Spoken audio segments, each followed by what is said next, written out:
back to the Daily Grind. Thanks for checking out the channel. Make sure to hit subscribe if you're new and hit thumbs up if you're not a baby back bagel biting bitch boy, cause you know what time it is. It's full time. MMA.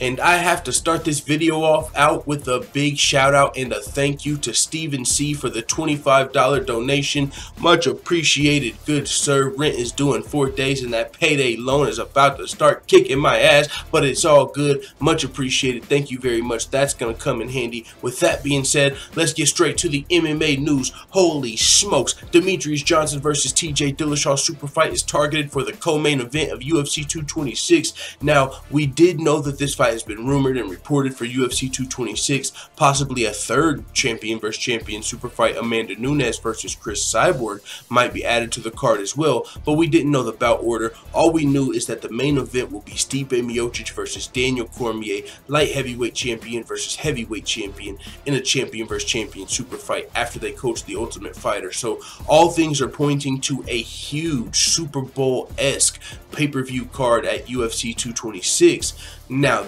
there's a couple interesting things about that because, yes, I love the idea of 3 champion versus champion super fights on one night, because think about this. All of these champions are UFC champions, but none of them are the Conor McGregor, Ronda Rousey, John Jones, crossover, George St. Pierre superstar, right? None of these guys have that type of name that's known by the entire casual audience.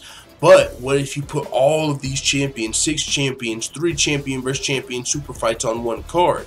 Will that lead up to a huge pay-per-view night for the UFC? I'm curious. I wonder if they are too. Like, would they sell over 1 million pay-per-view buys if they did it that way, compared to splitting up these champion versus champion super fights?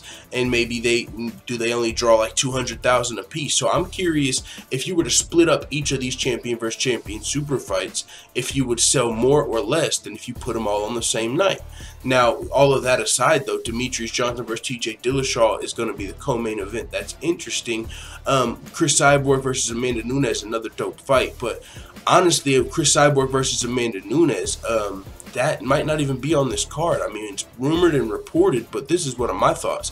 The UFC 224 is going to be in Brazil. They're going to need a big card for that. A big fight for that. If Tyron Woodley's not ready to fight Rafael dos Anjos, Chris Cyborg and Amanda Nunes are both Brazilian champions, and they're going to be fighting next up, possibly. The only thing that would hold that back is maybe Chris Cyborg, who has voiced that she wants, if she's going to fight Amanda Nunes, she wants to be on a huge card because Amanda Nunes isn't that big of a draw. Now, my initial thoughts were, okay, well, if Chris Cyborg's the draw, she'll sell the pay-per-views, right? But, I mean, you have to take into consideration a lot of Cyborg's fans may be in Brazil, and I don't know how their whole it could be different. So, all of that aside, with Demetrious Johnson versus TJ Dillashaw being the co-main event, I'm curious. I mean, let me know what you guys think in the comments. Do you think that Amanda Nunes versus Chris Cyborg will be on this card as well? Do you want to see it on this card? Or do you think that's too many super fights for one night?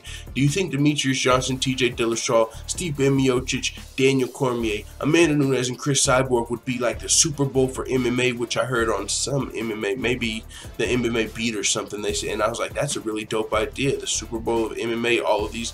Or is that not so good of an idea because you're tying up 6 champions?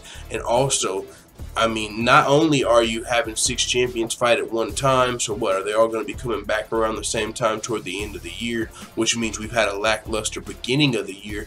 UFC 220 was just, 2 title fights, DC versus Vulcan, Stipe versus Francis, had a little hype behind it, not super successful pay-per-view as far as, the big numbers are concerned.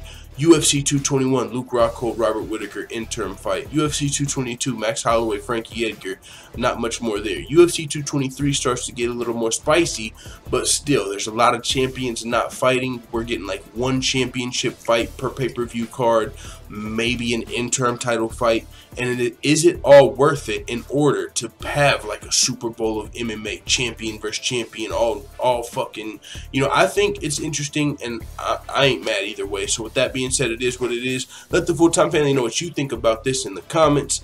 I'm out.